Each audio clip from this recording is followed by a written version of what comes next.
This video is the second part of The Curse of the Snake Woman. You can jump to the first part of the video from the summary section. Now let's get into the main story. After talking on the phone with someone for a while, B's mother came back and said to us in a trembling voice, "Mother B, if you're going to come over there, I hear that you'll meet me right away. So please go home right now and get ready. I'll tell your parents. I think you'll do it for me. Please come back to my house the day after tomorrow." It made no sense. Who are you going to meet? Even when I asked for an explanation, I was turned away and sent home immediately. When we both went straight home, they didn't ask us anything. They just said, "You must go." 2 days later, B's mother and I headed to a certain place without understanding the meaning at all. Apparently, B had already been taken the day before.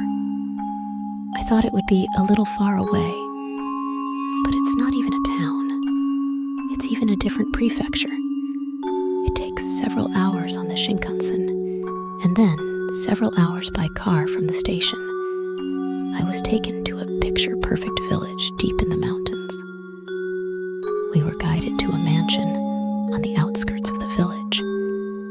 It was a big, old mansion, and it was very grand, with an outbuilding and a storehouse.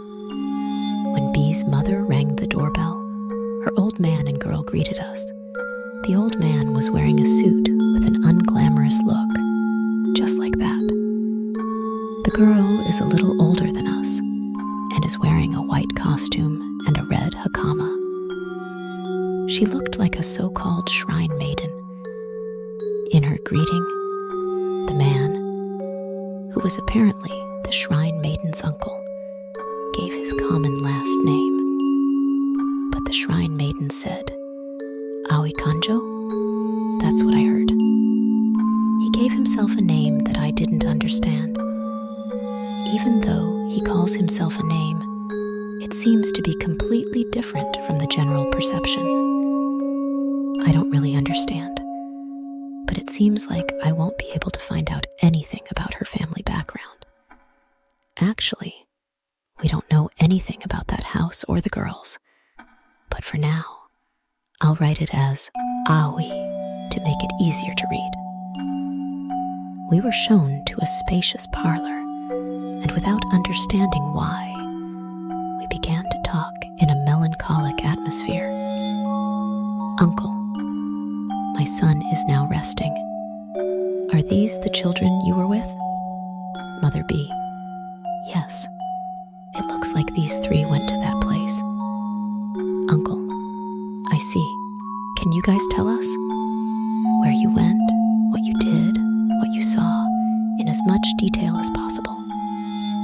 I was confused by the sudden conversation, but A and I managed to tell the old men about the events of that night in detail. However, at the end of the toothpick section, someone suddenly said, "Hey, what did you just pick up?" And we became even more confused, unable to comprehend the situation. A: "Yes." Uncle: "Hey, you didn't move that thing, did you?" He leaned forward and yelled at me, as if he was about to grab me. Then Aoi stopped her, and she began to speak in a voice as weak as a crying mosquito. "Aoi, in the center of the box, there must have been something like a small stick placed to represent a certain shape. Did you touch it? Did it change its shape even slightly?" Me: "Huh, I moved it. I think the shape was also off." Aoi: "Do you remember who changed the shape? It's not whether you touched it or not. It's whether you changed the shape or not." A and I looked at each other and told her it was B. Then her old man pulled back, sighed, and said to B's mother, "Uncle, Mom, I'm sorry, but I don't think your son will get better. I didn't ask him in detail, but if that's the case, there could be other causes. I didn't think he was causing it. Mother B, that's so... There was probably more to her words than that, but B's mother seemed to have swallowed her words and looked down for a while. Although she couldn't say it out loud, we felt the same way. What do you mean, B can't do anything anymore? What the hell are you talking about? Even if she wanted to ask that question, she couldn't voice it. The old man looked at the three of us and began speaking with a sigh. At this point, we finally talked about what we had seen. Commonly known as Iorijara, Ikurisiara, in ancient times, it was known as Kankanjara, Kankansara. It seems that there are many different ways to call it, depending on the age and family background of the person who knows it, such as Narijara, Naridara, Kankanjara, and Kankandara. Nowadays, the most common name is simply Dara. It seems that the name Kankandara is used for people with special family backgrounds, such as old men. It's almost like a myth or legend. The villagers of a certain village, who were plagued by a giant snake that devoured people, asked the house of a shrine maiden, who was a child of a god and had inherited various powers from generation to generation, to exterminate it. Upon receiving the request, the family sends one especially powerful shrine maiden to subjugate the serpent. While the villagers watched from the shadows, the shrine maiden fought hard to exterminate the snake. However, she was caught in a small gap, and her lower body was eaten by a large snake. Still, the shrine maiden fought desperately to protect the villagers, using various techniques. However, the villagers, perhaps convinced that they had no chance of winning if they lost the lower half of her body, asked the serpent to guarantee the safety of the village in exchange for sacrificing the shrine maiden. The Orochi, who hated the powerful shrine maiden, agreed to the request. In order to make it easier for her to eat, the villagers cut off her arm and ate the shrine maiden in a Daruma state. With that, the villagers found some peace. Later, it is revealed that this was a plan devised by someone from the shrine maiden's household. At this time, there were 6 members of the shrine maiden's family. The change occurred immediately. One day, the giant snake stopped appearing, and people died one after another in the village, where there was supposed to be no one left to attack. In the village, in the mountains, in the forest, all of the dead were missing either their right or left arm. 18 people died, including 6 members of the shrine maiden's family. 4 people survived. The old man and Aoi took turns explaining. Uncle, I don't know when or where this was passed down, but that box has been moved to different locations at regular intervals for memorial services. Administrators vary depending on the time. There was something like a family crest on the box, right? These are the houses that have provided places for memorial services up until now. There's a group of people from families like ours who judge the results, and the decisions are made there. There are some idiots who volunteer on rare occasions. No one other than the administrator is informed of anything about Nyakankandara. The only thing the administrator tells nearby residents is that they have something to say and who to contact in case of an emergency. When conveying the message, an advisor, someone from a family like mine, is present, and that alone is enough to understand the meaning of the message. I'm not currently the advisor, but they contacted me yesterday as it was an urgent matter. Apparently, the person B's mother had called the day before yesterday was from a different place, and the person she spoke with took B to visit this house. And after discussing it with her, they decided to leave the matter to them. B's mother had already called there while we were there, and she had been given some details. Aoi. Basically, they are moved to a mountain or forest. As you may have seen, the 6 trees and 6 ropes represent the villagers, and the 6 sticks represent the shrine maiden's family, placed in the 4 corners. The broken vase represents the 4 survivors, and the shape formed by the 6 sticks represents the shrine maiden. Why did this format come to be adopted? As for the box itself, when did it become like that? No one, including my family, knows more details than what is currently known. However, the most talked about theory seems to be that the 4 surviving members investigated all kinds of things to quell the grudge at the shrine maiden's house. And as a result, it was a unique form that was born. As for the fence, only the bell followed the formal rules, and the ropes were apparently made by the administrator at the time, Uncle. There are several people in my family who have exorcised Kankandara in the past, but all of them died within 2 or 3 years. One day, all of a sudden, the people who caused the incident are rarely saved. That's how difficult it is.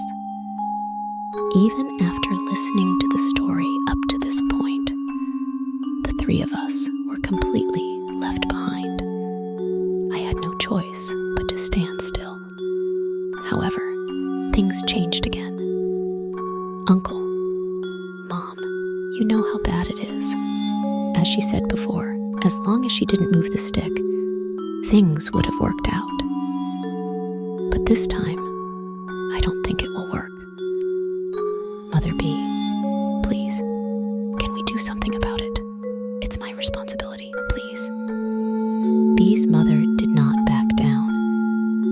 She couldn't blame her mother in the slightest, but she held her head down to the point of blaming herself, and she kept begging desperately. But she wasn't crying or anything. She looked like she was preparing for something. Uncle, we all want to do something about it. However, if you move the stick and see that, you must have seen it too. What you all saw was a shrine maiden who was eaten by a large snake. Did you see her lower body? So you know what that shape means, right? Huh? Me and A didn't understand the meaning of the words. Lower body? What we saw was only the upper body. A, what do you mean by lower body? I saw the upper body, but the old man and AOE were surprised to hear this. Uncle, hey, what are you talking about? You guys moved that stick, right? If that's the case, you should be looking at my lower body. Oh, the girl who appeared before you didn't have the lower half of her body. Then, how many arms did she have? She had 6 arms, 3 on each side, but her lower body was missing. Me and A checked each other and answered. Then, the old man suddenly leaned forward again and approached us. Uncle, are you sure you're wrong? You really didn't look at the lower half of your body, did you? Me, yes. The old man turned to B's mother again and said with a smile, Uncle, Mom, maybe something will work out. At the old man's words, both B's mother and I held our breath and paid attention. They explained the meaning of the words. AOI. grudge of a shrine maiden. What must not be done is to change the form that represents the shrine maiden.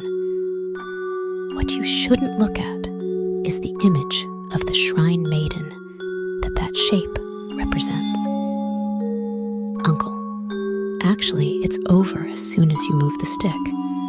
You'll inevitably end up seeing the shrine maiden. But for some reason, you guys don't see it.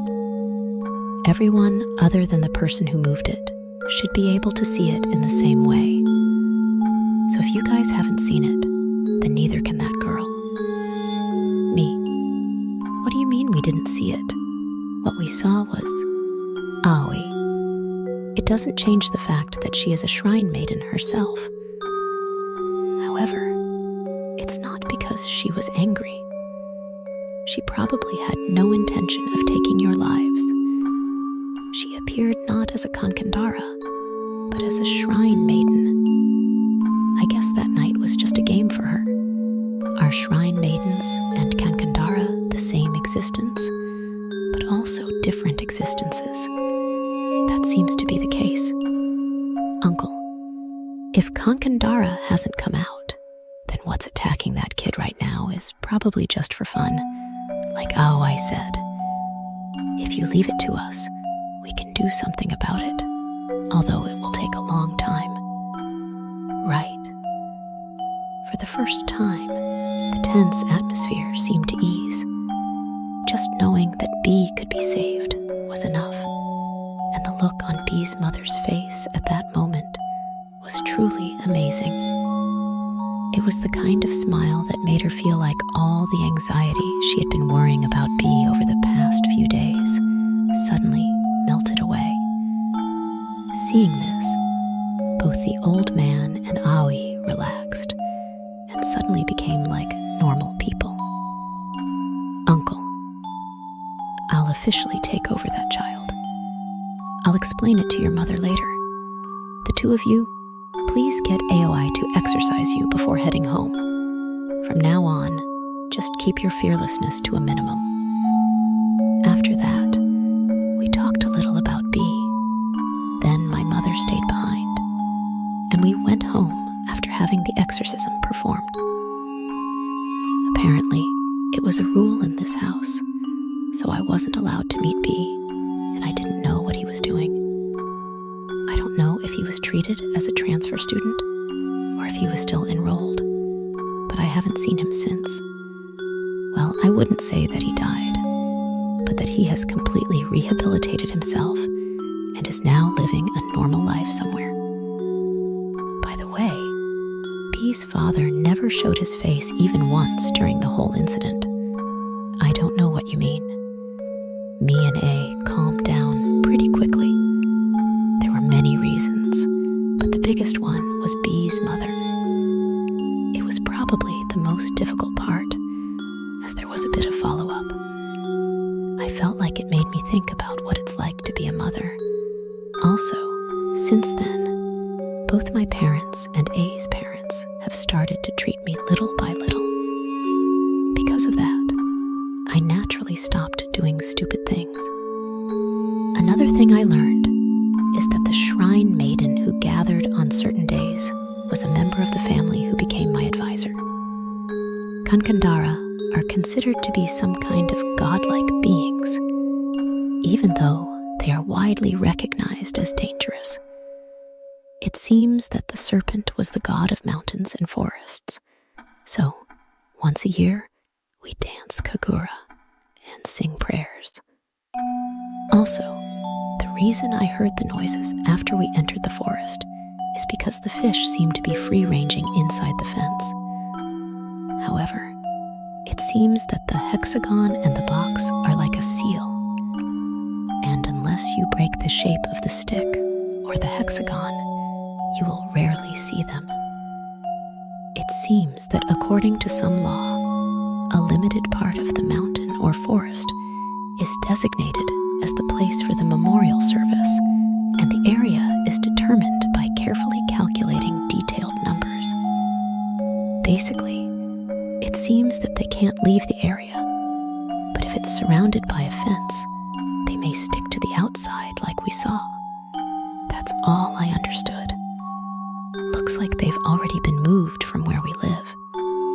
I haven't checked because I don't want to go there again, but they started removing the fence almost a year ago, so I guess they're probably in a different place now. That's all for the story. This story alerts us to the horrors of forbidden places and the unforeseen consequences of curiosity. However, at the same time, it also teaches us the importance of family bonds and the power that people have to grow and change. How did you like the story of the mysterious and terrifying events that occurred in this forest and the boys who overcame them? How would you handle this situation? Let me know what you think in the comments section.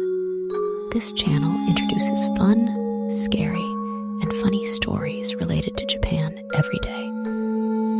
If you enjoyed this story, please click like and subscribe to the channel.